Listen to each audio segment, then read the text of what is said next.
Está no ar com Felipe Figueiredo e Matias Pinto, o Fronteiras Invisíveis do Futebol, o podcast que desvenda a geopolítica do planeta Bola.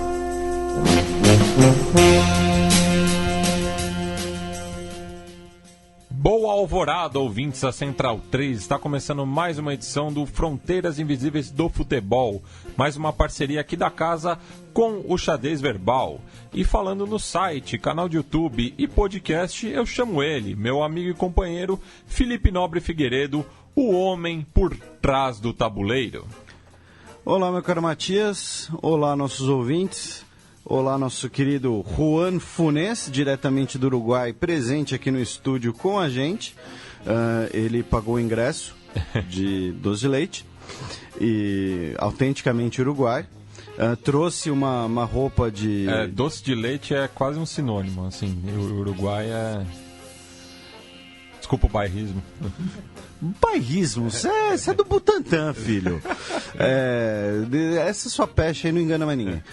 Mas família doble chapa. Ele também trouxe uma roupa de estudante uruguaio com um laço gigante, né, embrulhado para presente. E aqui, sem mais delongas, né, primeiro, apenas esclarecendo para os nossos ouvintes que não seguem o Xadrez Verbal nas redes sociais. Primeiro, sigam o Xadrez Verbal nas redes sociais, no Twitter e no Facebook. Segundo, eu avisei quarta-feira passada que a gente teve um pequeno problema técnico, então não teve... O problema é de agenda, né? O problema técnico ele é mais neutro. Tá? Mas a gente teve ali um problema, uma adversidade e semana passada, quando esse programa deveria ter ido ao ar, ele não foi. Então ele está indo ao ar hoje, quarta-feira, dia 14. Daqui pra frente a gente vai seguir o cronograma normal de quinzenal. Aí você pode pensar, poxa, Felipe, quer dizer então que vai ter programa menos nesse ano? Não, porque na época ali beirando a Copa do Mundo, a gente vai ter uma série de programas de uma mesa temática, que aí eles vão vir em semanas seguidas, né? Então a gente vai compensar esse atraso, mas só não vai ser agora, porque a gente vai fazer uma coisa temática no período da Copa. Recados dos ouvintes aqui rapidinho. O Roger Henrique, né, disse que a gente mencionou Despacito no último programa sobre o Panamá, e ele lembrou que a compositora da música também tem nacionalidade brasileira. Ela é filha de mãe nascida na Bahia. O Cliff Rodrigo Silva, ele deu aqui uma dica cultural, a saga do Tio Patinhas, chamada A Escavação do Canal Culebra, que se passa no Panamá.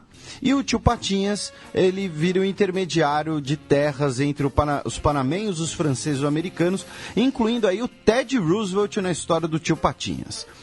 O Gabriel Quaresma disse que o Balói jogou muito contra o Grêmio do Tite nas quartas da Libertadores de 2003 e por isso ele foi contratado pelo Grêmio, que abro aspas para ele, que é campeão em contratar perebas que só jogaram bem contra nós. Não é só o Grêmio, viu? Então, o fato dele falar contra nós, eu acho que ele é gremista. Sim, mas essa particularidade de contratar aquele cara que deitou contra o seu time não é exclusividade do Grêmio. Vide Marcelo Ramos do Palmeiras. Vide Dil. Dil, maior craque da história de São Paulo.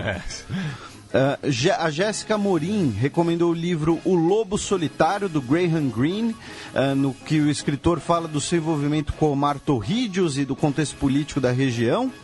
E o Diego Dias disse que eu causei um incidente diplomático na casa dele, quando no programa parte 2 sobre a Rússia, eu disse que a namorada dele, Andrea Gusser, é alemã, mas ela na verdade é austríaca.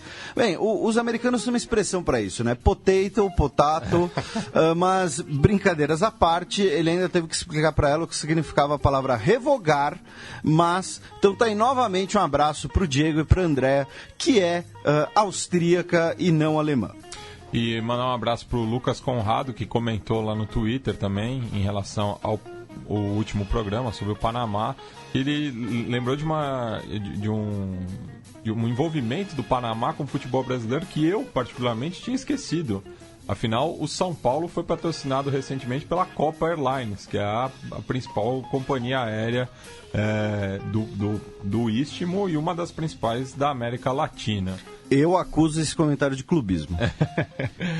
Assim como ele, que gosta muito de aviões, lembrou do programa da Colômbia, da Avianca também. Então fica um abraço aí pro Lucas Conrado. Sem mais delongas, vamos apresentar o tema, né, do programa dessa quinzena, que é o Egito, né, que está de volta à Copa do Mundo depois de 28 anos de ausência, e que também é um país que volta e meia aparece aí no noticiário internacional justamente pela posição estratégica, tanto do ponto de vista geográfico quanto político, né, Felipe? Isso, e aí, devido à vastidão dos registros, o interesse de muita gente e a riqueza da história egípcia, para delírio da nossa ouvinte Caterine Soliman, eu sei que nós temos pelo menos um ouvinte que é uma cidadã egípcia, né? Ela é brasileira, porém cidadã egípcia, né? Teremos 2 programas sobre o Egito, né? Parte 1, parte 2, que nem a gente fez com a Rússia, com a Turquia. Então, né, para não faltar nada e não correr o risco das coisas ficarem muito prensadas, muito empilhadas umas nas outras. Isso. Então a gente vai começar o primeiro bloco justamente apresentando, né, aí um dos berços da civilização.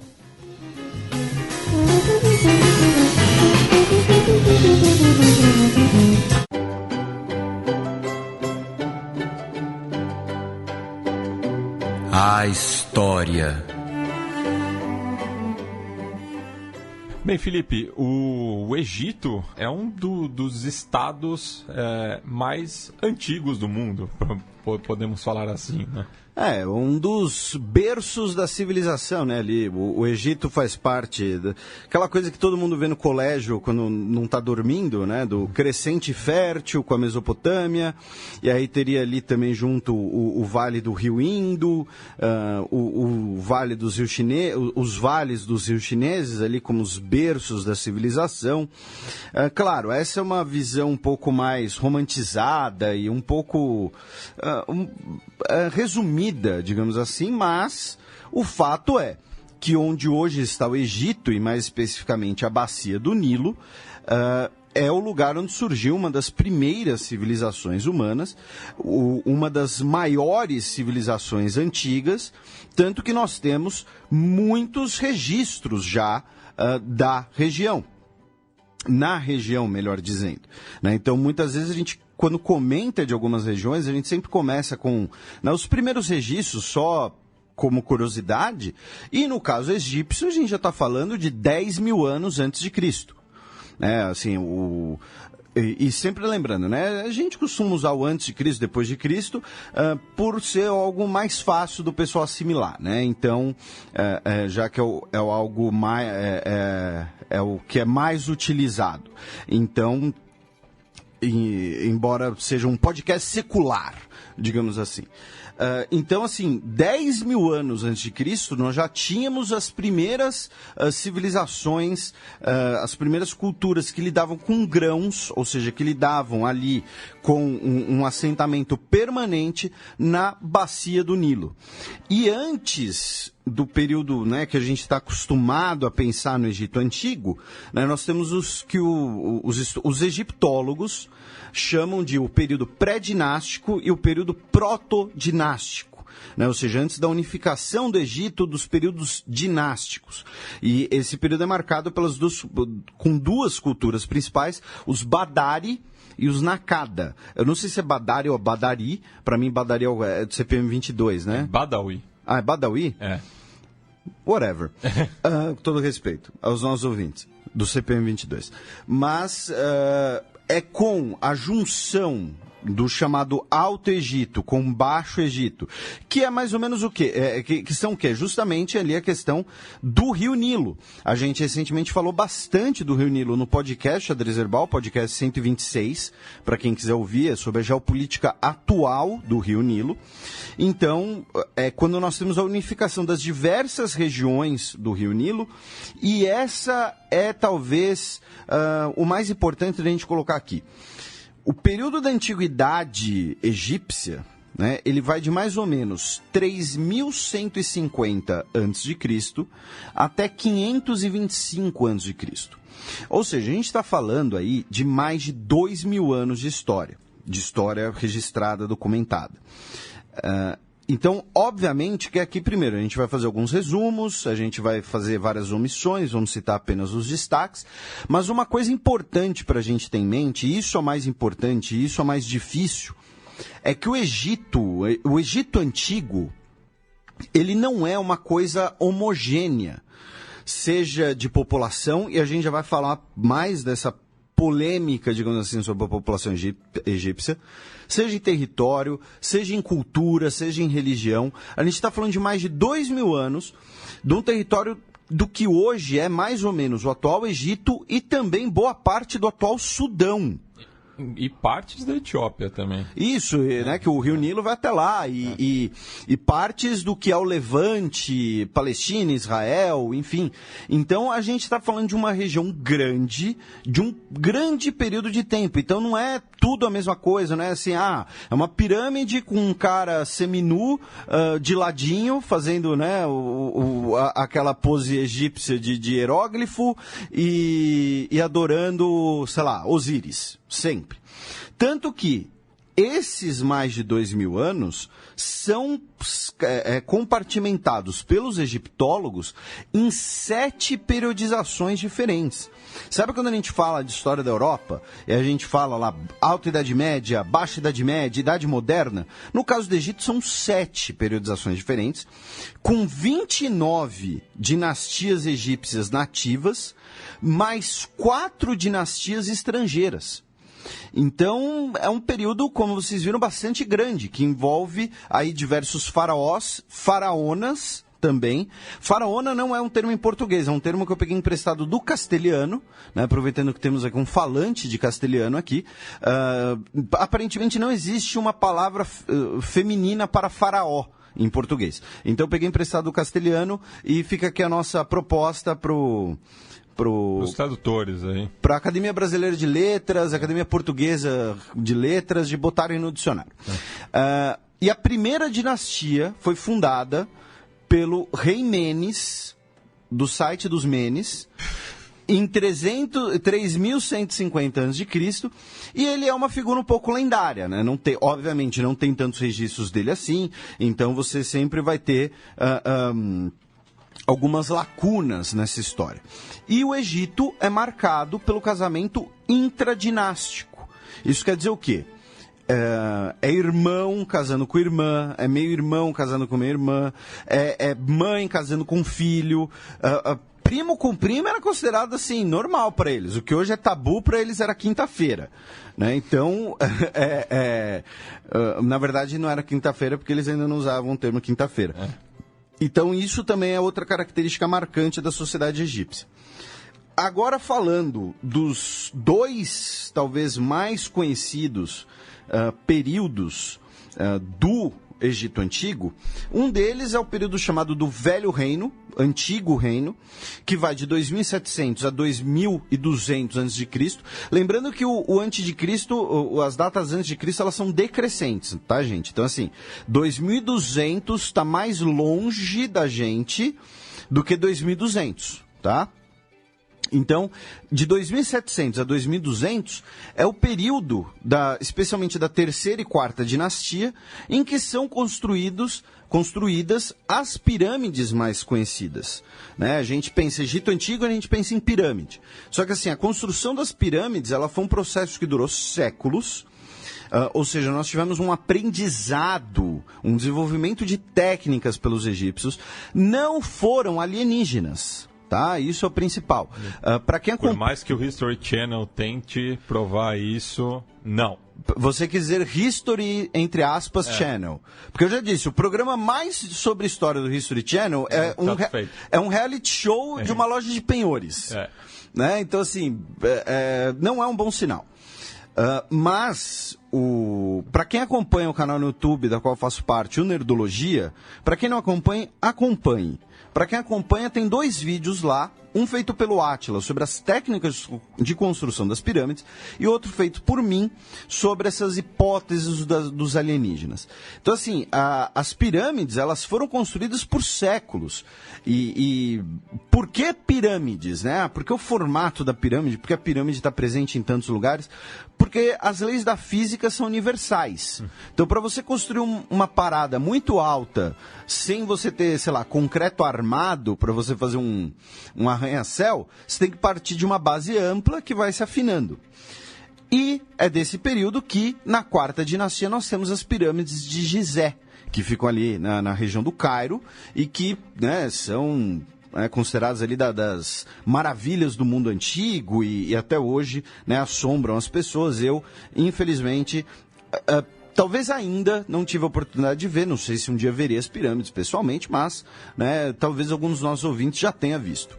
E tem um colega meu da Faculdade de História, não vou citar o nome dele, pois não pedi autorização, mas ele criou um teorema na mesa de bar de que onde tem pirâmide teve escravidão. Pode ver. Mas isso daí não está correto. Isso, como você disse na mesa de bar, não está correto, porque no Egito Antigo a escravidão não era regra, a gente vai falar disso. Então, mas teve escravidão. Teve, mas a gente vai falar disso. Sossega. Aí tem o período do Novo Reino, né, de 1550 até 1070, também antes de Cristo, que é o período ali da 18ª dinastia, que é quando o Egito vai talvez alcançar sua maior extensão territorial, incluindo, né, como disse, o atual Sudão, a região do Levante, e é um período também marcado pelo não domínio completo, né, mas pela concretização do domínio o controle do rio Nilo. Por quê? Porque a economia egípcia era absolutamente dependente do rio Nilo, para agricultura, para transporte, para comércio. Então, se você tem um rio que ele pode encher ou secar de acordo com o seu curso da natureza, você pode ficar em maus lençóis. Então, você controlar as enchentes do Nilo, você construir ali diques, barragens, reservatórios de água, era algo essencial para os antigos egípcios, e eles passaram a ter óbvio, eles já começaram esse processo antes, porém nesse período que nós temos ali um completo domínio, e esse é o período de alguns dos faraós mais conhecidos, né? Quando a gente fala de cultura pop, quando a gente fala de livros, enfim, que são, por exemplo, o Tutankhamon, né, que tem o seu famoso sarcófago, a descoberta da sua tumba foi um fato marcante da arqueologia no século XX. Ele que era casado com a própria irmã também. Ramsés II, que é o Ramsés o Grande. O Akhenaten e a sua esposa, a Nefertiti. Que, inclusive, tem poucos registros deles, até pelo desafio, vamos dizer assim, que eles fizeram ao politeísmo, né? Porque eles tentaram criar uma dinastia monoteísta, justamente adorando a Aton, né? Que seria uma das interpretações do Deus Sol. E aí isso meio que pega mal, né? Quando se mexe com a religião das pessoas. Então, esse período, né, os dois períodos mais conhecidos são do Velho Reino, 2700 e 2200, e do Novo Reino. Então, fica aí as referências, inclusive cronológicas, para quem quiser eventualmente procurar mais informações. Né, Tutankhamon, sempre me interessei, né? Gostava daquela comunidade no Orkut, Tutankhamon na minha bunda. Mas... Gosta mesmo do Tutankhamon? Fala 3 discos dele. Continuando. A Nefertiti tem disco. Agora explica quem é Nefertiti. Nefertiti é uma rapper. Além de faraona. Além de faraona, é uma MC. Mas eu acho que não sou a mesma pessoa. Não, eu acho que não. Agora a gente vai aproveitar aqui esse bloco e, óbvio, é impossível a gente falar de toda a história egípcia, de tudo isso que aconteceu, até porque a gente é burro, a gente é ignorante, então a gente vai... E outro detalhe também, né, Felipe? Novamente, eu e o Felipe saímos ali dos bancos da Universidade de São Paulo e lá não se estuda Egito. Parece que agora tem um professor que é da Egito. Mas, assim, de fato, lá o mundo começa na Grécia. Na história USP, o mundo começa com a Grécia. O que teve antes da Grécia era, sei lá, ficção. Brincadeiras à parte, nem tanto. Não dá pra gente passar por tudo isso. Mas a gente vai, então, botar o dedo na ferida em duas feridas. A primeira delas é em relação à questão do Egito e sua interpretação bíblica. Que é o seguinte, nós temos muitos ouvintes que são cristãos de diversas denominações, e muitas vezes a gente liga o Egito, né, até por também obras da cultura pop, também obras conhecidas, né, recentemente o filme O Êxodo, né, com o Christian Bale, a própria novela 10 Mandamentos da Record e tudo mais. A gente pensa em Egito Antigo, a gente pensa ali nos judeus sendo mantidos no Egito, né, Let My People Go, as pragas do Egito e tudo mais.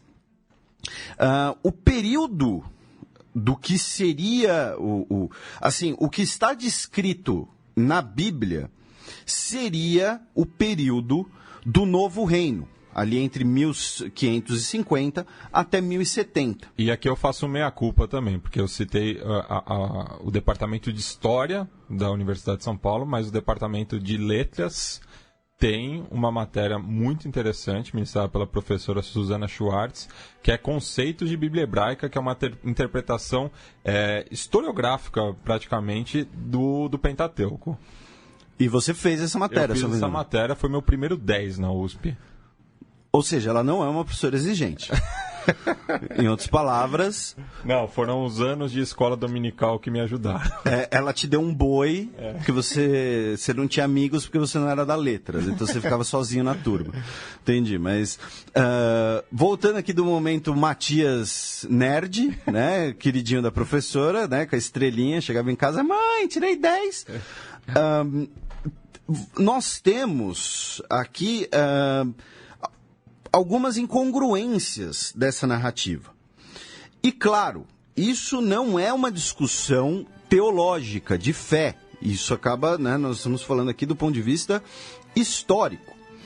E a narrativa dos judeus no Egito, que está presente na Bíblia, no Pentateuco, né, ela muito provavelmente ela faz muito mais sentido, ela se encaixa muito melhor no primeiro milênio antes de Cristo. Porém, a Bíblia coloca essa narrativa no segundo milênio, né? 500 anos, 800 anos antes. Por quê? Para alguns estudiosos, né, e aqui nós estamos reproduzindo, seria uma tentativa de você colocar que uma narrativa muito antiga, uma narrativa, né, que já vem de um período anterior, que não é... Olha, antigamente nós estávamos presos no Egito e tudo mais. Sendo que, por exemplo, as pirâmides, aqui entra, né, o conflito com o seu amigo, as pirâmides não foram construídas por escravos. Então, quando a Bíblia coloca que nós tínhamos centenas de milhares de israelitas escravizados no Egito, ou mantidos em cativeiro, isso é um pouco complicado, porque no Egito havia pouca mão de obra escrava, o escravo era meio visto como um artigo de luxo, né? Ele era muito mais ligado ali à questão de serviços domésticos, de ser um servente pessoal, do que ser uma grande massa de mão de obra. Além disso, estamos falando de um período em que o Egito, como a gente mencionou anteriormente, é o período dos faraós mais conhecidos, era quando o Egito Antigo estava no auge do seu poder. O Egito Antigo, inclusive, dominava a região de Canaã. Então, o Egito Antigo não tinha ali muitos invasores, medo de que os israelitas se aliassem com os inimigos egípcios. Os egípcios estavam passando trator em cima de todo mundo. Então, essas são algumas das incongruências. Outra incongruência é que nós temos apenas um único registro produzido no Egito Antigo sobre que se referencia aos israelitas, né, os judeus israelitas, que é a estela, que é uma placa gravada, né, de Merneptah, que fala das vitórias desse rei egípcio, que reinou de 1213 até 1003, e aí lá na última linha nós temos uma menção aos israelitas. Depois disso, os israelitas vão aparecer em documentos produzidos no Egito mais de 1.500 anos depois, no século V, quando documentos em aramaico comprovam uma comunidade de soldados judeus que faziam guarnição da fronteira egípcia durante o Império Aquemênida. Desculpa, no século V a.C. também. Então não é 1.500 anos, desculpe. Do Império Aquemênida e do Império Persa. O Egito, historicamente, teve uma grande comunidade judaica, tanto que em 1948, quando nós temos a independência de Israel, nós tínhamos cerca de 75 mil judeus vivendo no Egito. Mas existem diversas incongruências entre a narrativa bíblica e a questão historiográfica. Indo para a segunda polêmica, que ela também é muito discutida, que é o seguinte: que povo que eram os antigos egípcios? Quem eram os antigos egípcios? Porque hoje, o atual Egito, ele tem uma população muito marcada pela influência árabe. Tanto a influência linguística, a influência cultural religiosa, como também a influência étnica, né? A influência da herança genética árabe, é uma população árabe. Só que, como a gente viu, o Antigo Egito, ele consistia de um período de tempo extenso, em uma região extensa e que dominou outras regiões. Além disso, numa posição ali, como o Matias falou lá na introdução, até hoje bastante estratégico. O Egito é a ponte, né, uma ponte terrestre entre Ásia e África. Então é muito provável que o Antigo Egito fosse um caldeirão de povos, de culturas, de etnias. E aí isso inclui povos semitas, isso inclui os povos núbios, que são parte da atual população sudanesa, que é uma população negra, é uma população africana negra. Inclusive tem uma reivindicação, digamos assim, de uma herança histórica negra do Egito Antigo.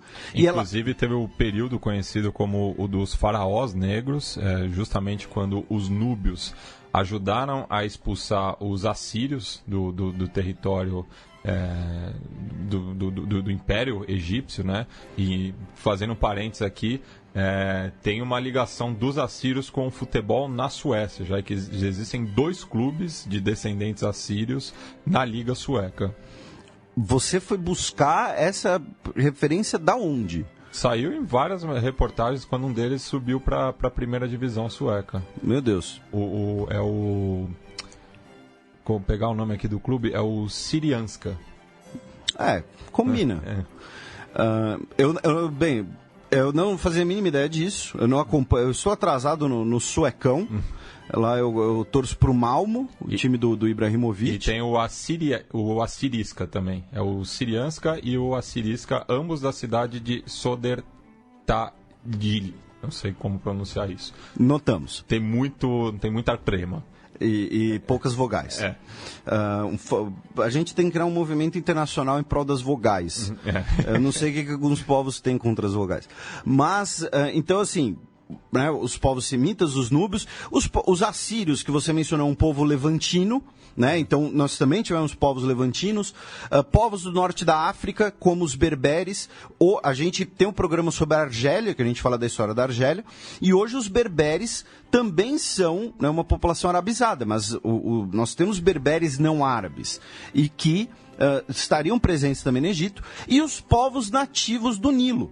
E quem seriam esses povos nativos do Nilo? Né? Hoje, aí a gente, óbvio, como o programa do Egito é em duas partes, né, talvez algumas dessas referências os nossos ouvintes, a gente só vai conseguir explicar no próximo programa. Mas quem quiser já joga no Google. Nós tivemos aí nas últimas décadas e atualmente, a gente pode citar 3 figuras egípcias que ajudam a ilustrar isso. Então, você está ouvindo aí o programa, vamos supor que você está ouvindo aí no computador, alguma coisa assim, ou você, sei lá, depois faz isso e você está dirigindo.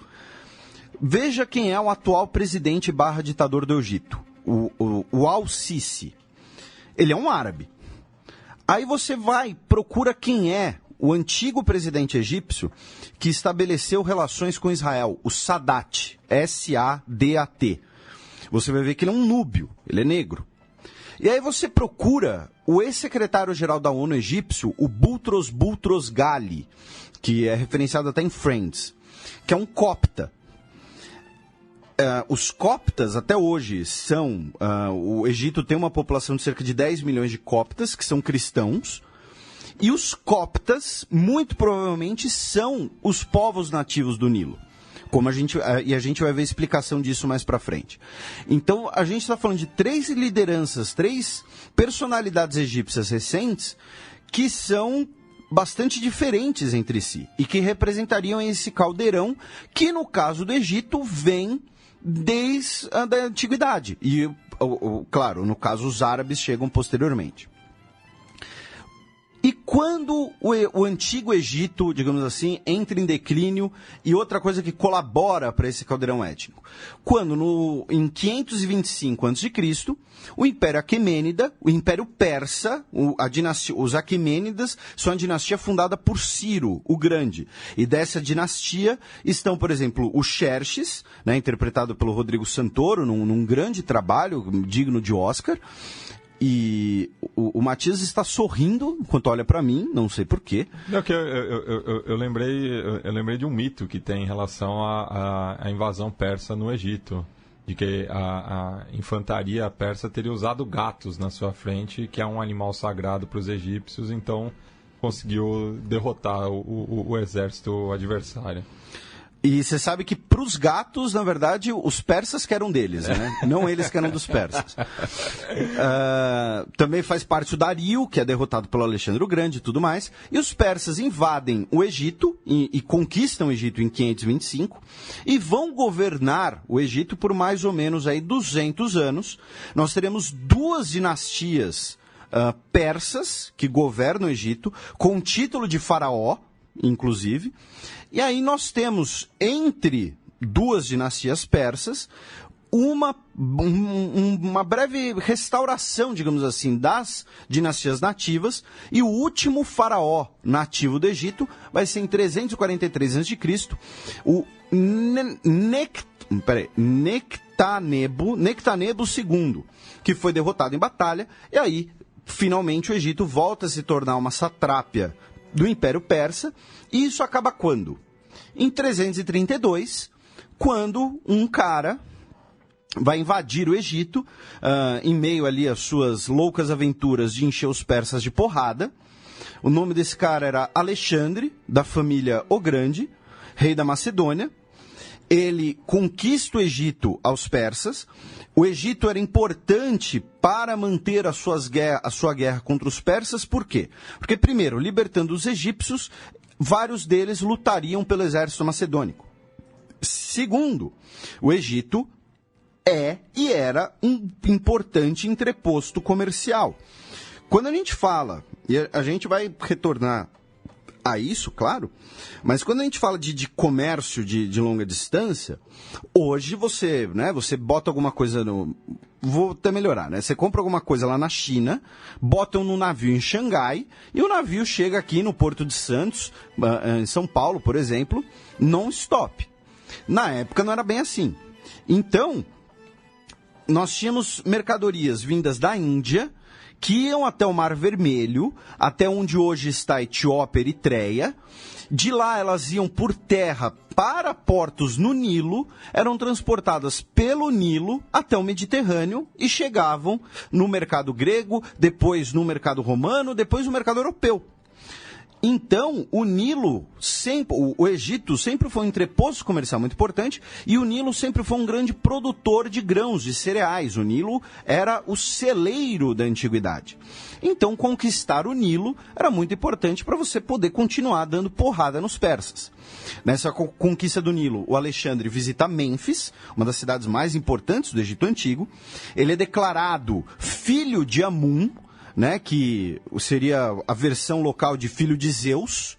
Então, tanto que depois ele fala que ele é filho de Zeus Amun, assume o título de faraó, o Alexandre o Grande, e quando ele sai do Egito para terminar de encher os persas de porrada, e aí ele morre, nós temos uma guerra civil entre os seus principais generais, e o Egito fica sendo governado por um dos seus generais, um dos seus companheiros, o Ptolomeu Sóter, então, o Ptolomeu I, que vai estabelecer a dinastia Ptolomaica, que vai se declarar faraó do Egito.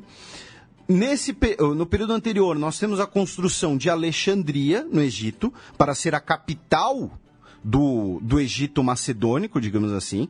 Alexandria, que vai ser muito famosa pela sua biblioteca, e aqui cabe uma contextualização.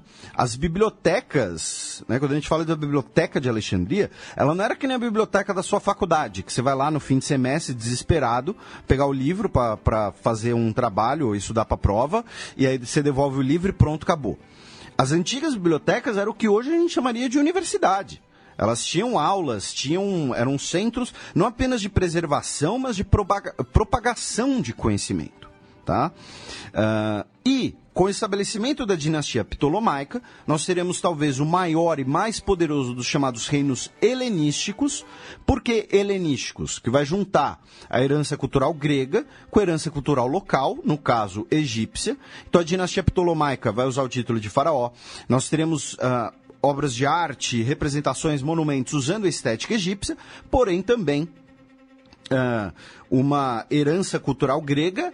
E, no caso, a dinastia Ptolomaica eram gregos macedônicos.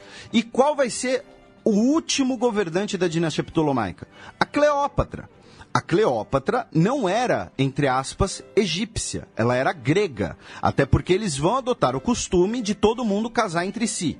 Né? A Cleópatra, ela era casada com o irmão dela, por exemplo. Né? E eu tenho certeza que todo mundo que ouviu isso agora fez uma carinha de nojo. Quer dizer, espero.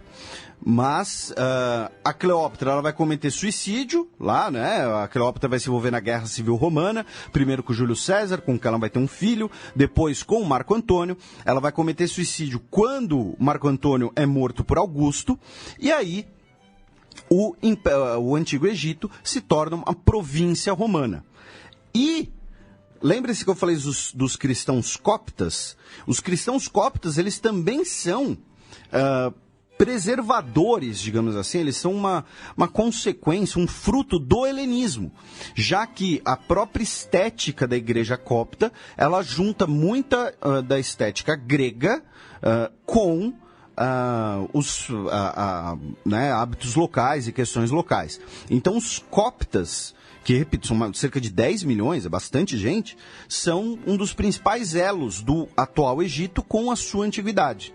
E aí, o Egito vai ser uma província romana de 30 a.C. até 641 depois de Cristo.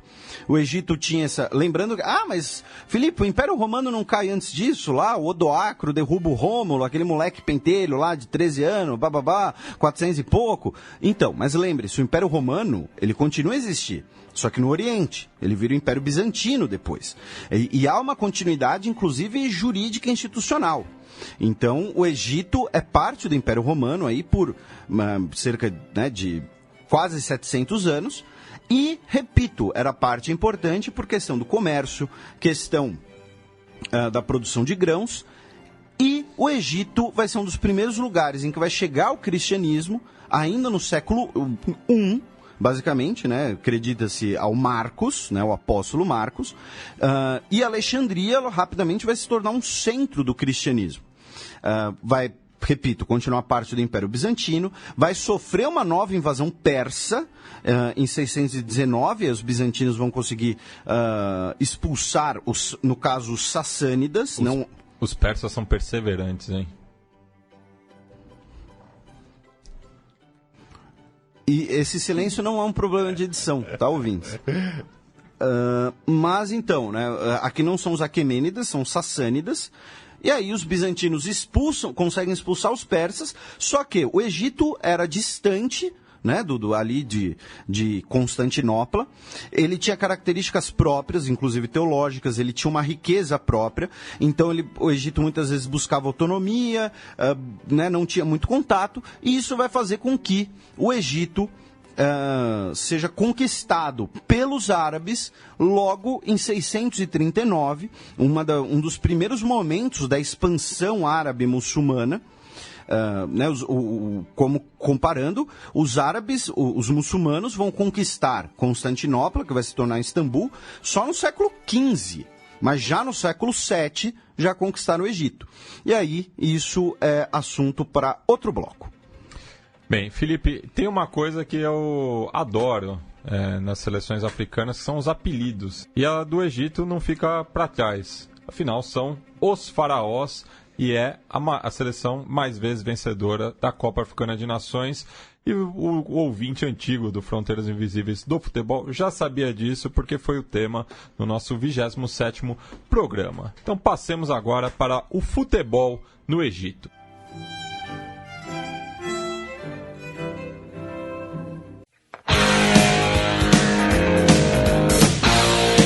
O campo. Essa é nova para mim, Felipe. Vejo aqui no roteiro que você pegou uma passagem do Heródoto, né, o pai da história, em uma visita no Egito, ali no século V, antes da Era Comum. Ele que cunhou a famosa expressão, né, que o Egito é uma dádiva do Nilo. E que ele descreveu um jogo de jovens chutando uma bola feita de pele de cabra. E enchida de palha. De palha. Então, tá aí, o Egito inventou futebol. Mais um país que patenteou, né? Dá pra fazer uma competição. Astecas, egípcios, chineses... Guaranis... os ingleses que vão ficar de fora, né? Porque eles são os mais recentes. Porque eles roubam tudo. Inclusive, né, lembrando que a Inglaterra, apesar de ter inventado o futebol, tem uma Copa do Mundo com um gol que não entrou. Mas o Egito começou a jogar o futebol contemporâneo, digamos assim, ali a partir da década de 1880. Por quê? Porque foi quando o país se tornou um protetorado britânico. Né? Nada mais justo. E a gente vai ver isso no programa que vem e tal, mas a gente já falou isso várias vezes, né? Os britânicos levaram muitas coisas para o mundo inteiro. Seja o comércio, seja a pólvora, seja a porrada, e junto com tudo isso vinha o futebol. Né? Então, olha, a gente vai encher vocês de porrada, mas toma uma bola. É mais ou menos isso.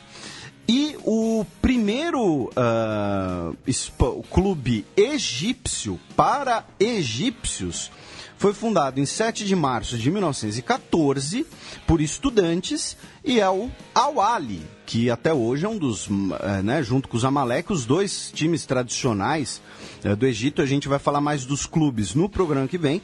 Nessa sessão aqui do campo a gente vai falar mais da seleção egípcia. Mas, né, apenas registrando aí o primeiro clube formado por egípcios para egípcios. E com uma proposta anticolonialista. E isso é muito comum. A gente se menciona, isso é um caso também, né, que ajuda né, sempre ajuda a explicar a questão da colonização e da descolonização. Vários lugares sempre tem um time da comunidade britânica e um time da comunidade local anti-britânica, né? Muitas vezes nós temos isso. E o primeiro time nacional egípcio foi formado em 1920 para disputar as Olimpíadas na Bélgica, né? A Associação de Futebol do Egito foi fundada em 1921 e tornou-se membro da FIFA em 1923, ainda como um protetorado britânico. Tá? Vocês vão entender melhor essa treta no programa que vem. Falando agora de torneios, né? O Egito ele tem uma grande característica que é o seguinte. Uma grande característica, uma grande contradição, né? Ele é uma potência regional, porém, ele é mundialmente ausente. Ele foi o primeiro país árabe e primeiro país africano a disputar uma Copa, a Copa de 1934, na Itália. Por motivos óbvios, né? O primeiro país africano.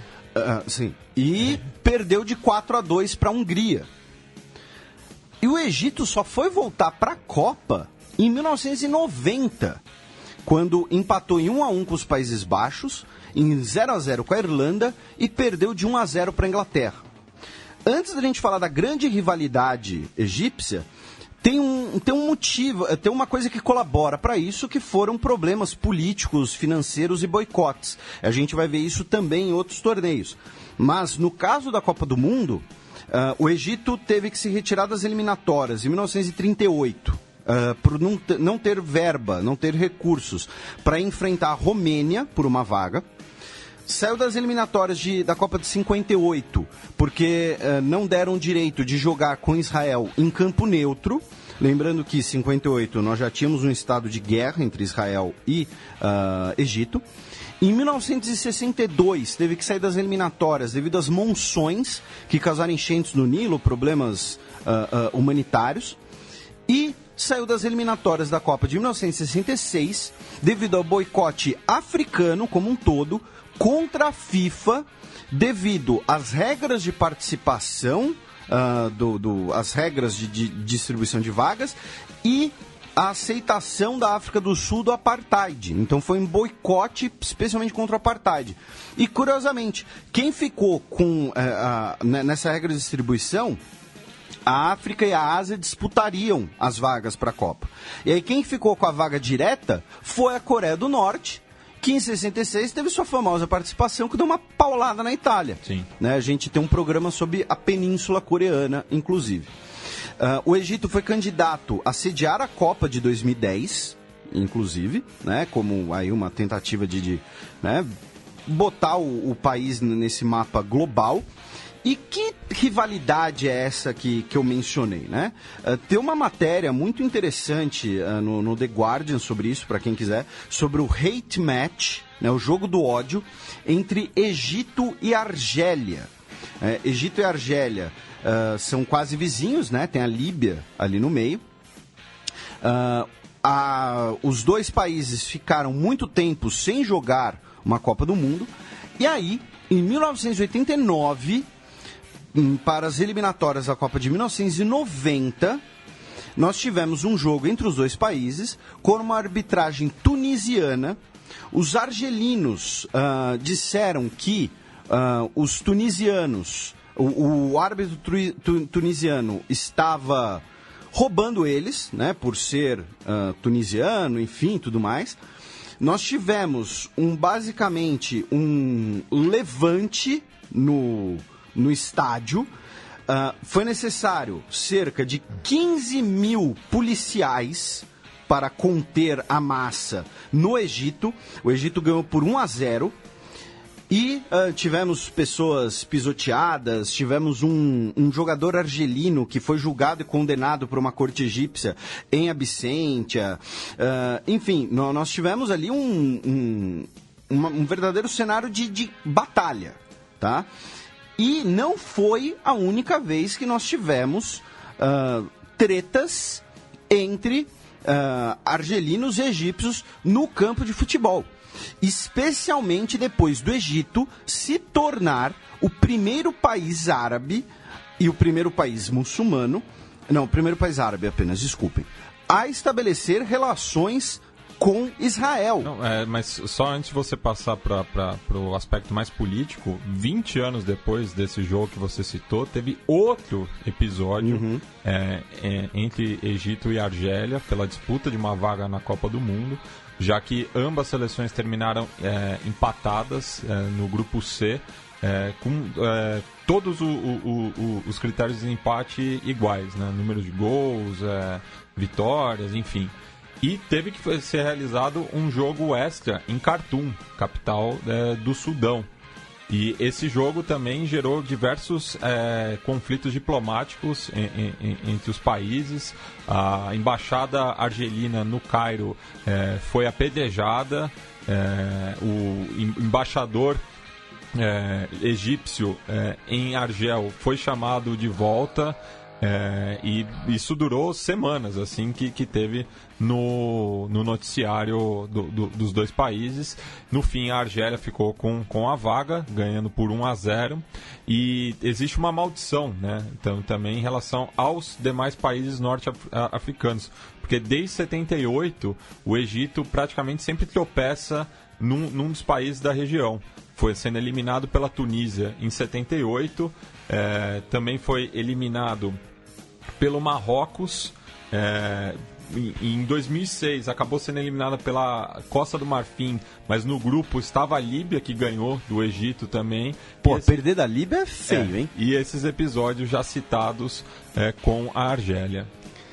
E aí tem a grande contradição que a gente mencionou, né? Se a gente for para a Copa Africana, a gente está falando, primeiro, do país recordista em canecos, com 7 títulos, 57, 59, 86, 98, 2006, 2008, 2010. O único tricampeão de 2006 a 2010. Em 1959 foi campeão como República Árabe Unida. Nossa, Felipe, que negócio é esse? Programa que vem vocês vão entender. E 2 vices ainda, em 1962 e 2017. E foi 4 vezes sede do torneio. Em 74, em que o campeão foi o Zaire, e 59, 86 e 2006, quando o campeão foi o time da casa. E em 2006, o regime do Mubarak utilizou bastante essa conquista em casa como forma de propaganda, porque tinha acabado de ocorrer a eleição, aspas, as pseudo-eleição. Pseudo-eleições que mantiveram ele no poder até ser derrubado pela Primavera Árabe, que a gente vai entrar também no próximo programa. Agora, se você pensa que o Egito não abandonou nenhuma Copa Africana de Nações por divergências políticas, achou errado, otário. Por quê? Em 65, o Egito saiu ainda, se classificou, porém abandonou, abriu mão da sua vaga, devido ao fato da competição ser na Tunísia, e na época Egito e Tunísia não estavam com relações cortadas devido a divergências sobre o protagonismo egípcio do Nasser, do pan-arabismo. Na Copa Africana de 68, o Egito abandonou as eliminatórias devido à Guerra dos 6 Dias, e na Copa Africana de 82, ele abandonou as eliminatórias porque o país sede do torneio era a Líbia, e as relações ficaram cortadas por 12 anos após um breve conflito fronteiriço em 1977. Né? Então só foram retomar suas relações em 89. Nas Olimpíadas, o Egito disputou 1920, 24, 28, 36, 48, 52, 60, 64 e 84. Sua melhor colocação foi um 4º lugar, conseguiu em 28 e em 64. Quem ganhou em 28, Felipe? Você sabe? Quem ganhou a Olimpíada de 28 foi a Conaprole. Conaprole, que significa... Cooperativa Nacional de Produtores de Leite. Exatamente, também conhecido como o melhor doce de leite do mundo, também conhecido como doce de leite do Uruguai, que o Juan nos trouxe. Inclusive, voltando para casa, ele me obrigou a comprar croissants agora, para ter um momento Uruguai. E o Egito também participou de 3 boicotes olímpicos, em 56 por conta da crise de Suez, Em 76, por conta do apartheid, esse é um boicote pouco conhecido, mas que talvez deveria ser mais conhecido, e cabe a gente mencionar. Foi o seguinte, a Olimpíada de 76, que foi na Austrália, ela incluía a Nova Zelândia. E os países africanos defendiam que a Nova Zelândia deveria sofrer sanções, porque o time de rugby da Nova Zelândia, os All Blacks, disputaram jogos contra o time de rugby da África do Sul do apartheid. Então queriam que a Nova Zelândia sofresse sanções pela sua relação com o apartheid, e aí boicotaram em 76. E em 1980, o Egito participou do boicote contra a União Soviética. O Egito já com relações próximas aos Estados Unidos. O time de futebol egípcio foi campeão dos Jogos Pan-Africanos 2 vezes, 87 e 95. Foi 4 vezes campeão dos Jogos Pan-Árabes. E em 2011... nessa relação entre futebol e política, entre futebol e geopolítica, nós tivemos um torneio amistoso. Isso é sensacional. Organizado no Egito, né, o torneio da Bacia do Nilo. E o Egito foi campeão. Só que, e aí, para quem ouviu o programa 126 de Xadrez Verbal, vai fazer todo sentido. Para quem não ouviu, vai e ouça. Eritreia, Etiópia e Ruanda se retiraram do torneio. Também conhecidos como países que querem fazer suas próprias barragens pelo Rio Nilo. Falando em estádios, o estádio em que a seleção egípcia tradicionalmente jogava era o Estádio Internacional, construído entre 1955 e 1960, inaugurado pelo Gamal Abdel Nasser, como parte da sua retórica, da sua projeção como um Egito desenvolvimentista, um Egito em modernização, né, emancipação árabe, né, ele que foi o grande líder do pan-arabismo. A gente vai falar bastante dele no próximo programa.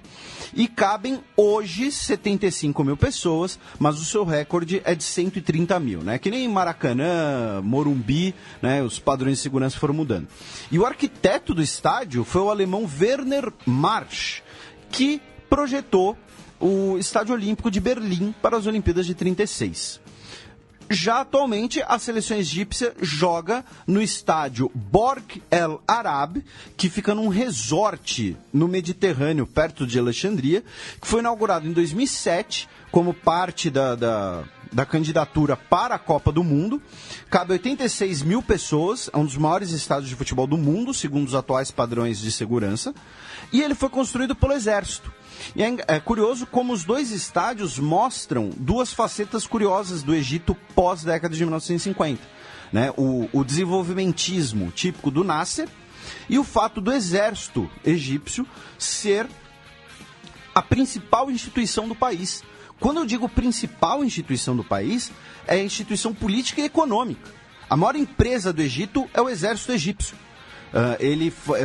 Estradas, estádio, todas as grandes obras no Egito são feitas pelo exército. Então, e mostra bem esse papel político dessas instituições e o papel político do próprio futebol no país. Falando agora dos principais jogadores, né? Como sempre a gente menciona os dois recordistas, o com mais jogos foi o meia Ahmed Hassan, com 184 jogos entre 95 e 2012, marcou 33 gols, jogou 8 Copas Africanas de Nações e ele é o jogador com mais partidas por uma seleção de futebol no mundo. Ele é o recordista, não só do Egito, mas do mundo. E foi ídolo no Anderlecht e foi eleito o melhor jogador da Copa Africana de 2006 e de 2010. O com mais gols é o Hossam Hassan. Não confunda, o primeiro foi o Ahmed Hassan e agora é o Hossam Hassan. Ele marcou 69 gols em 169 jogos entre 85 e 2007 e foi ídolo no Al-Ahly. Falando agora de alguns jogadores de destaque, né, nós temos o Ad-Diba, que foi artilheiro da Copa Africana de 57 com 5 gols, e ele, a gente colocou, eu nunca tinha ouvido falar nele, tá? Não vi ele jogar, tá? Não vi sequer no YouTube, porém ele tem um recorde, que ele é o único jogador a fazer um hat-trick na final da Copa Africana de Nações. Ele marcou 4 gols na final contra a Etiópia em 57. 4 dos 5 gols dele. Ele é tipo um Oleg Salenko, né? Que foi artilheiro da Copa de 94 por conta daquele jogo contra Camarões. Lembrando que essa foi a primeira edição da CAF, né? E tinha apenas 3 países. Ou seja, você está diminuindo os feitos dele. Não tô, só tô... Vai marcar 4 gols numa final, filhão. Tá falando aí que é fácil, tá falando que o cara era ruim. Nada disso. Nós temos Estou contextualizando. O Mahmoud El Khatib, conhecido como Bibo. Né? Não sei se ele é... Bolseiro. Exatamente, né? Se bem que o Bolseiro é Bilbo. Ele é atual presidente do Al-Ahly, onde ele jogou entre 72 e 88. Né? Ele só jogou pelo Al-Ahly, 16 anos, o atual presidente do clube. E ele foi eleito o melhor jogador da África. Desculpa, o melhor jogador africano em 83. Ele foi um dos 2 egípcios a ganhar esse prêmio. Porque tem um jogador africano do mundo inteiro e o melhor jogador na África. Ele foi o melhor jogador africano em 83. Como curiosidade, nós temos o Mido, né, que ele esse é seu apelido, já que o nome dele é Abdelhamid, revelado no Ajax. Jogou no Marselha, no Tottenham Spurs, marcou 20 gols em 51 jogos pelo Egito. Ele é muito conhecido por suas altas tretas com seu parceiro de dupla de ataque nas categorias de base, da categoria de base do Ajax não, né? Mas ambos surgiram no Ajax, muito novos, um tal Zlatan Ibrahimovic. Inclusive, o Mido teria jogado uma tesoura no Ibrahimovic um dia no vestiário. E se você assistir o documentário o Becoming Zlatan, um abraço pro meu querido amigo, meu irmão Júlio Meneghini, o documentário Becoming Zlatan, ele fala Mido is not a very good player. Quando ele tinha, 19 anos. Assim, assistir esse documentário é sensacional, porque você vê que o Ibrahimovic ele não se tornou mascarado. Ele sempre foi. Não, o cara, assim, acho que ele mano, ele devia ser insuportável na maternidade, tá ligado? E, finalmente, né, o atual craque egípcio, o Mohamed Salah, que joga no Liverpool, jogou no Chelsea, no Fiorentina, na Roma, e em 2017 foi eleito o melhor jogador africano. E é aí a grande esperança do Egito para a Copa de 2018. E só uma omissão que você fez, Felipe. Desculpa. Lembrar do grande Abutrika também, né? Abutrika, meu amor. Que foi artilheiro do Mundial de Clubes de 2006. Anotando 3 gols pelo Al-Ahly, também um ídolo da seleção egípcia. Jogou em 2012 contra o Corinthians, já estava velhão. Sim, e 2006 contra o Inter. E ele mais de uma vez ele ganhou o prêmio de melhor jogador do continente africano. Não melhor africano, mas bem lembrado, Abutrika. E como casos curiosos, né, de jogadores, a gente tem o Stefan Al-Sharawi, cujo apelido dele é o Faraó, e ele joga pela Itália. Né? Ele é filho, né, de um italiano como egípcia, agora estou confuso, e ele se ofereceu, ele queria jogar pela seleção egípcia, porém o técnico do Egito, na época, o Hassan Sherrata, que é talvez o maior técnico da história do Egito, foi técnico da seleção entre 2004 e 2011, ou seja, ele foi tricampeão da Copa Africana, disse que não é qualquer egípcio que joga numa liga estrangeira que pode jogar pela seleção nacional. Ou seja, teria ali uma questão dele não ser egípcio de verdade, né? Porque ele não é um fruto do futebol egípcio, né? O Sharawi é um fruto do futebol italiano. Jogou no Milan, ele está na Roma, salvo engano. Ele ganhou o prêmio de melhor jogador da Série B, estava emprestado, acho que o Chievo Verona, alguma coisa assim. E não vai para a Copa do Mundo, diferente dos seus compatriotas. E aí o técnico foi lá e bateu a porta na cara dele. E aí hoje ele joga pela Itália. E o Ehsan El Haddari, goleiro, tem 156 jogos pelo Egito, joga pela seleção desde 96. E por que estamos citando esse goleiro meio obscuro nesses casos curiosos? Porque se ele jogar na Copa de 2018, ele vai se tornar o jogador mais velho a disputar uma Copa, com 45 anos. O atual recorde foi estabelecido na Copa de 2014 pelo Mondragon. Superou o Dinosoff. Goleiro, é sempre goleiro, né? Goleiro colombiano, que tinha 43 anos. O Mondragon, que era uma excelente contratação lá nos primeiros Win Eleven, os de 98, assim. O cara jogou a Copa 2014. E você contratava ele no Win Eleven de 98. Do Deportivo Cali. E isso me leva a crer que é o seguinte. Nós temos algumas seleções que dominam as suas regiões, porém não são exatamente um futebol muito competitivo. O maior exemplo talvez seja o Irã. O México também. O México ainda de vez em quando revela um outro jogador, mas o Irã está sempre na Copa e o Irã não é exatamente um celeiro de craques. O que eu estou querendo dizer com isso? Se Zé Roberto fosse iraniano, ele tinha todos os recordes do mundo de longevidade, de número de partidas por uma seleção, porque o Zé Roberto ele teria jogado basicamente todas as últimas Copas. É que eu citei o México por conta do Antônio Carvajal, que era o recordista em participação em Copas do Mundo, outro goleiro também, e que foi igualado pelo Lothar Matthaus no século passado. Você citou o México porque você tem preconceito com o futebol mexicano. Eu persigo o futebol mexicano. Você persegue o futebol mexicano. Não dá pra levar a sério um país onde a torcida é conhecida como porra. Isso é um fato. Você persegue o futebol mexicano desde que o Chivas Guadalajara fez uma filial da MLS. Você disse isso aqui, você já disse mais de uma vez que MLS não é futebol. O senhor tem preconceito, apesar de ser um torcedor do Seattle Sounders. Sou. Agora, você escolheu meu time na MLS agora também. O senhor é um entusiasta do Seattle Sounders, que eu sei. Vamos lá. Bem, Felipe, apesar, né, da seleção egípcia levar o apelido de faraós, a gente percebe aí, pela história do futebol, de que existe, claro, uma influência árabe muito grande. E é esse o assunto do próximo bloco.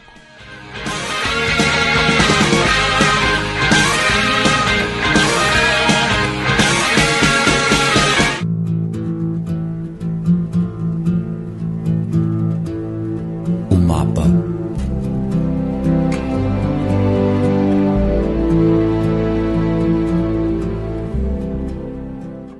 Bem, Felipe, vamos falar agora da conquista árabe do Egito, né? Ali por volta meados do século VII da Era Comum. Isso, aí só aproveitar aqui o gancho, né, e explicar mais ou menos para os nossos ouvintes como vai ser a divisão cronológica. No primeiro bloco a gente falou do Egito da Antiguidade e o marco final foi a conquista árabe. Aqui a gente vai falar do período dos califados e dos sultanatos do Egito. Então, esse bloco aqui vai da conquista árabe até a conquista pelos otomanos, em 1517. E aí, no próximo programa, o primeiro bloco vai ser o período otomano até o protetorado britânico, e o último bloco vai ser, então, a Revolução Egípcia do Nasser e o Egito contemporâneo, digamos assim. Os árabes, eles, como eu disse no penúltimo bloco, uma das primeiras, se não a primeira conquista dos exércitos árabes muçulmanos foi o Egito. Um exército de 4.000 árabes, liderados pelo Amr ibn al-As, foi enviado pelo califa Umar, o sucessor do Maomé, para o oeste.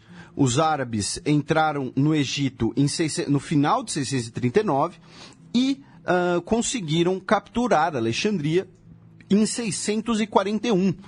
Alexandria que era guarnecida por tropas do Império Bizantino. O cerco durou 6 meses. Os bizantinos enviaram uma frota para tentar retomar o Egito, reconquistar Alexandria em 645, porém, no ano seguinte, os muçulmanos conseguiram conquistar completamente o Egito. Cerca de 40.000 pessoas fugiram para Constantinopla com a frota imperial, encerrando aí cerca de quase 1.000 anos, 975 anos, de domínio greco-romano no Egito. Aí nós temos a formação, o estabelecimento da dinastia dos Abássidas e o período dos primeiros califados, que vão de 641 até 969. Por que primeiros califados? Porque quando Maomé morre, nós temos a disputa pela sucessão nos domínios árabes muçulmanos. E essa disputa sucessória, essa divisão interna, ela, de certo modo, é uma das origens da divisão sectária religiosa que nós temos no mundo muçulmano até hoje entre xiitas e sunitas. Nos séculos seguintes ao domínio árabe, nós temos nós temos o início da conversão da população egípcia ao Islã e a adoção do idioma árabe. E por que eu disse no bloco anterior e que os coptas eles são um elo do Egito atual com o Egito antigo? Porque os coptas eles são separados desse processo, né? Os coptas eles não se convertem, os coptas são tolerados como os cristãos dentro do califado. Você pagava um imposto de dinheiro e mantimentos para as tropas de ocupação, e você podia praticar a sua religião, cuidar da sua vida segundo seus preceitos religiosos, e eram dispensados do serviço militar. Por isso que você tinha também que pagar, dar como tributo mantimentos às tropas, né? Porque você era dispensado do serviço militar. E essa coisa de cuidarem das suas próprias vidas é uma coisa importante que vai ser depois uma base, inclusive, do Império Otomano, que é de que cada população vivia de acordo com os seus preceitos religiosos. Não havia uma lei universal, digamos assim. Você tinha interpretações variadas de acordo com a religião, né? Então, vamos supor, se você era um judeu que vivia dentro do Império Otomano e você queria se casar com uma mulher judia, quem ia fazer o casamento era o rabino, de acordo com os costumes e as leis judaicas. Se fosse ter um divórcio, era pelos costumes e as leis judaicas. Se você deu um soco no seu cunhado, porque vocês ficaram bêbados numa festa de família, quem ia resolver a arenga era o rabino. E, óbvio, estou dando aqui um exemplo dos judeus, mas isso serve para os padres cristãos e tudo mais.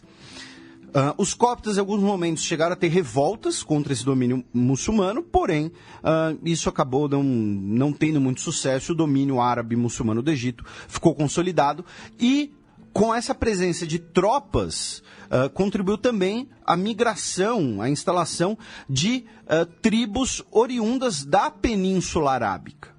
E o Egito vai ter um papel importante nessa disputa interna pelo califado, por ser, repito, uma região muito rica. Então, quem domina o Egito tem vantagens na guerra contra os seus inimigos. Você tem uma região mais rica ao seu dispor, você tem ali um fluxo comercial ao seu dispor. Então, os abássidas, que eram sunitas, vão ser substituídos pela dinastia dos Fatímidas, que surge em 906 na atual Tunísia e domina o Egito em 969. Os Fatímidas eram xiitas e consideravam-se descendentes, herdeiros, né, de Fátima. Por isso, Fátima, Fatímidas. E Fátima foi filha de Maomé e esposa de Ali, o quarto califa, que é uma figura importante do Islã xiita. Os Fatímidas conquistam o Egito e vão construir a sua nova capital, a Vitoriosa, que é chamada de Cairo, né? Cairo, a Vitoriosa. Durante o período fatímida, o Egito vai crescer de importância e de influência, vai controlar o Egito vai ser o centro da onde os fatímidas controlavam todo o norte da África, a Sicília, parte do Levante, parte do Iêmen e, em um determinado momento, as cidades sagradas de Meca e Medina. Né? O Egito ele vai se tornar, então, talvez a principal rota comercial entre o que nós chamamos de Oriente e a cristandade, já que, repito, aquela rota comercial que chegava da Índia e, nesse caso, agora vai até a Península Itálica. Né? O comércio mediterrâneo vai passar pelo Egito e vai ser um dos motivos, uma das explicações da presença cruzada no Levante, na região do Levante, ali nos séculos XI a XIII. Né? Na verdade, os cruzados vão até um pouco depois, né? Dependendo da interpretação de cruzada e do território envolvido. Né? Lembrando que, se a gente quiser, a gente pode colocar até a presença portuguesa no Brasil nas cruzadas, né? O espírito cruzadístico, a ordem de Cristo e tudo mais. Então, o Egito, ele também estará envolvido nas cruzadas. O califado dos Fatímidas, e depois, né, a gente vai chegar lá, em 1118, o Egito foi invadido por Balduíno I de Jerusalém. Em 1154, os reinos cruzados francos invadem novamente o Egito. O Reino de Jerusalém, inclusive, ocupou a cidade do Cairo em 1160. E aí é uma coisa, né, aproveitando mais ou menos o gancho que a gente fez no primeiro bloco, não dá para falar de toda a história, né, do Egito dentro dos califados e tudo mais.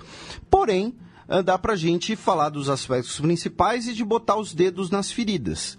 E uma delas é que as cruzadas, elas foram, num aspecto macro, né, uma disputa entre muçulmanos e cristãos.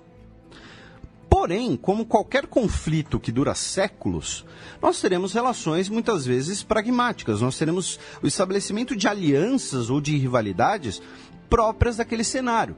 Então nós tivemos alianças entre reinos cristãos e reinos muçulmanos contra inimigos em comum.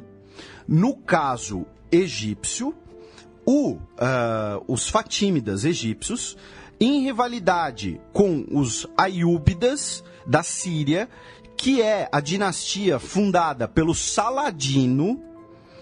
Eles tinham uma rivalidade. No meio do caminho estavam os reinos cristãos. Então, os cristãos, tentando evitar que ficassem ali sanduichados entre aliados muçulmanos, se aliaram com os egípcios para lutar contra, assim, usando termos que seriam anacrônicos, tá? Mas os cristãos se aliaram com os egípcios para lutarem contra os sírios. Então, esse é um dos exemplos, tá? De alianças e de combates envolvendo diferentes facções das mesmas religiões. Depois, o último califa fatímida morre em 1171, e aí o Egito é acrescentado ao califado aiúbida do Saladino. Né? O Saladino vai fazer uma série de reformas no Egito, reformas administrativas, vai reorganizar o exército, que era composto, em sua maioria, por tropas da região do Maghreb, por tropas curdas e turcomanas, ou seja, povos lá do Oriente Médio. Também vai fortalecer as fronteiras e manter a guerra contra os estados cristãos. Quando Saladino morre, ele é sucedido no Egito pelo seu filho Otimã. Não é ainda um otomano, tá? Mas um nome é da mesma família. E ele vai se aliar com o seu tio, irmão de Saladino, contra os outros filhos do Saladino. Então, mais um conflito interno. O período aí dos aiúbidas é marcado por uma série de disputas, né, dos descendentes do Saladino e pelas últimas cruzadas, né? Então, o Egito foi invadido na Quinta Cruzada. Depois, o sultanato do Egito reconquistou Jerusalém em 1244, ela que estava dominada pelos cristãos desde 1229. E, em 1249, nós temos a invasão de Luís IX da França, a Sétima Cruzada ao Egito. A invasão é derrotada. E é quando, no Egito, nós temos o fortalecimento dos mamelucos na força militar. Porque, vejam, quando essas tropas do norte da Arábia foram substituídas por tropas vindas do Oriente Médio, né, curdos, turcomanos, estamos falando especialmente ali de mercenários ou então de guerreiros, entre aspas, escravos. E aí o domínio mameluco do Egito vai durar de 1250 até 1517. E aí a gente vai fazer com uma explicação, uma distinção importante. Por quê? No Brasil, quando você fala mameluco, significa a miscigenação entre indígenas e brancos. Só que mameluco vem de mamluk, é uma palavra em árabe, que significa escravo ou pajem, que eram soldados de escravos de origem turca, do Cáucaso, do leste europeu, que hoje, né, algumas pessoas consideram leste europeu, mas estamos falando turcos, circasianos, abcasos, georgianos, albaneses, e lembrem-se dos albaneses, tá? Para o próximo programa. E eles eram escravos soldados. E aí você pensa, pô, Felipe, como assim eles eram escravos e eles tomam o poder? Porque eles eram considerados os guerreiros puros, digamos assim. Porque os escravos comuns não podiam portar armas. E eles podiam portar armas e, como escravos, eles deveriam ter total obediência aos seus senhores. O propósito da vida deles era a guerra, não era ser feliz, digamos assim. Não era trabalhar e sustentar uma família, não era ter uma casinha, alguma coisa assim. Não, era eu sou propriedade, eu sou um guerreiro, eu estou aqui para lutar. Só que essa casta militar, essa casta de, digamos assim, entre aspas, cavaleiros, né? Eu digo entre aspas porque cavaleiros é um conceito europeu. Vai acabar ganhando cada vez mais força, porque vão ser eles os principais líderes militares. E por que esses mamelucos vinham dessas regiões? Porque, além daquela modernização do Saladino, era uma maneira da expansão dos domínios do califado, dos domínios muçulmanos, de você recruta os jovens, você recruta, né, no sentido forçado, né, você obriga os jovens das famílias dominadas não muçulmanas a lutar pelo seu império, e aí você enfraquece os povos dominados. Você não vai ter mais o jovem lá, o jovem do povo dominado, né, porque na época, o que era cultura jovem? Né? Era o Bruno De Luca no Slackline? Não era. Era você pegar uma espada e sair dando porrada. Então, você enfraquecia os povos locais, porque agora os jovens deles estão a seu serviço, em outra região distante, e pela retórica, né, de que muçulmanos não poderiam lutar entre si. Então, já que você tem ali facções lutando, você usa tropas mamelucas, porque, não é muçulmano, ele é um escravo. Só que, a partir do momento que esses mamelucos passam, inclusive a se converter ao Islã, eles vão ganhando cada vez mais força e vão derrubar, então, o califado no Egito e estabelecer o sultanato mameluco. E o sultanato egípcio dos mamelucos vai ser ele vai ganhar muita força no início devido às invasões mongóis. E é importante lembrar, os mongóis saíram lá da Mongólia, empurraram uma série de povos turcos e da Ásia Central para as regiões, por exemplo, do Oriente Médio e do Cáucaso. E os mongóis, eles chegaram até a Polônia, chegaram até as portas de Viena, chegaram até o Oriente Médio, chegaram até o Egito. E foram os mamelucos do sultanato do Egito que derrotaram os mongóis em 1260, na batalha de Ain Jalu, perto de Nazaré.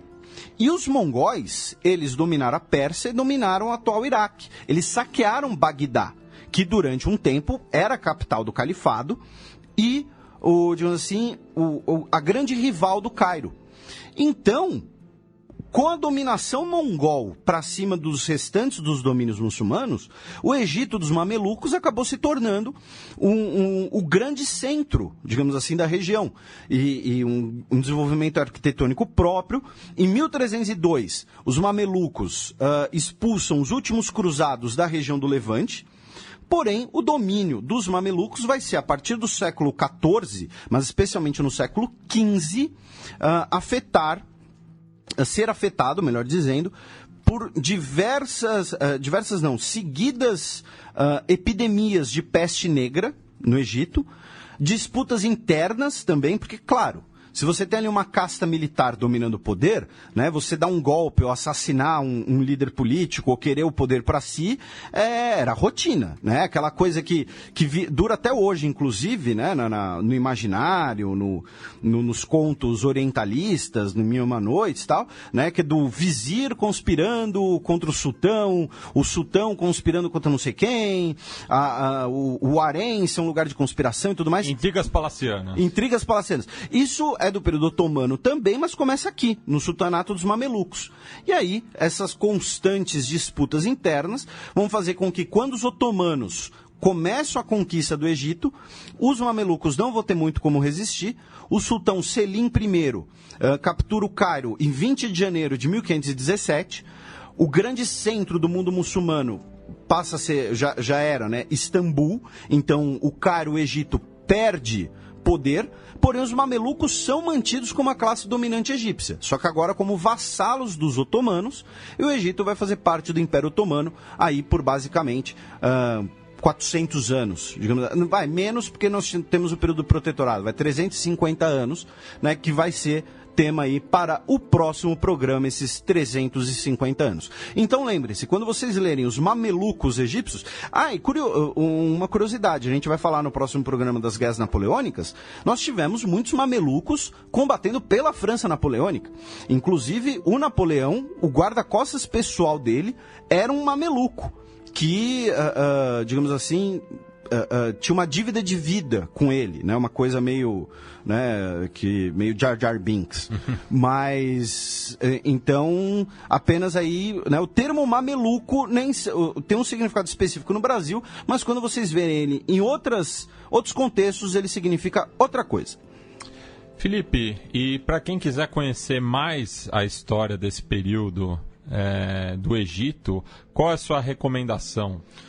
Olha, meu caro Matias, eu sou um completo idiota quando se trata em história antiga. Eu já falei isso aqui no programa várias vezes. Sem o roteiro eu não seria muita coisa, tá? O Juan aqui está de prova, inclusive, uma testemunha. Então, a minha dica vai ser um livro, né, uma coleção, eu sempre comento dessa coleção, a coleção Very Short Introduction, da Oxford, e aí... ajudando, né, no feriado aí no carnaval, eu li esse livrinho, inclusive foi quando eu mandei mensagem para você na madrugada de segunda-feira falando, talvez a gente devesse fazer o Egito em 2 partes, que é o livro sobre o Egito Antigo dessa coleção, né, Ancient Egypt. O autor é o Ian Shaw, né, I-A-N-S-H-A-W. Quem quiser o livro, né, em papel, é formato de bolso, dá para comprar na Amazon, dá para comprar na Livraria Cultura, às vezes tem até aqui em estoque no Brasil. Porém, eu ouvi dizer, o Juan estava comentando aqui em off, que se você jogar o nome do livro no Google... Mais PDF? E algumas palavrinhas, tipo PDF download, eu não entendi direito o que o Juan falou, porque é o Juan que faz essas coisas, você consegue achar ele de forma...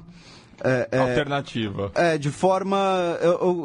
não é bem gratuito que eu quero achar a palavra, mas enfim, você consegue ler, né, você consegue adquirir cultura, né, sem... Cultura não tem preço, Felipe. Exatamente, você podia estar matando, você podia estar roubando, mas você só está lendo.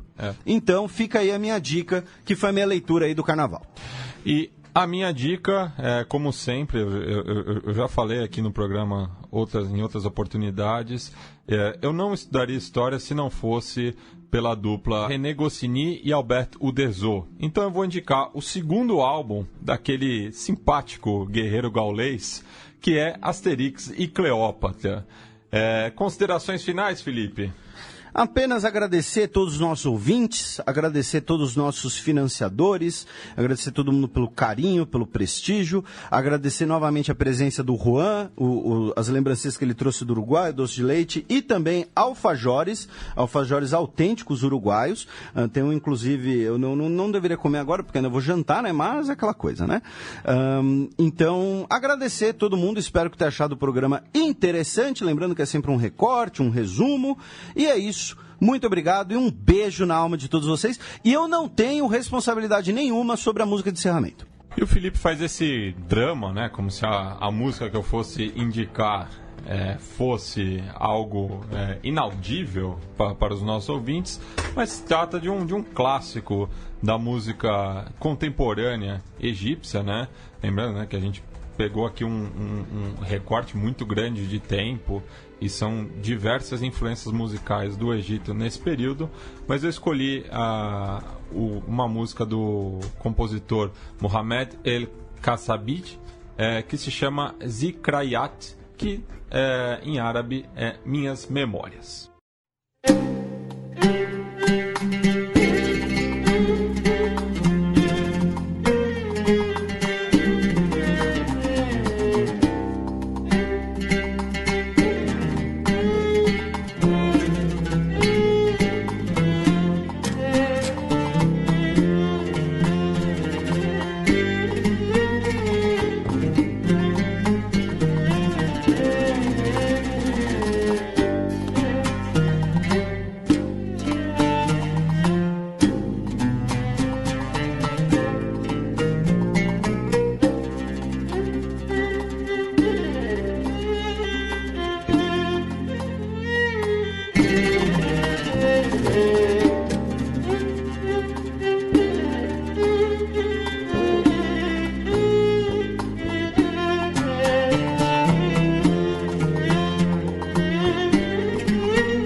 Música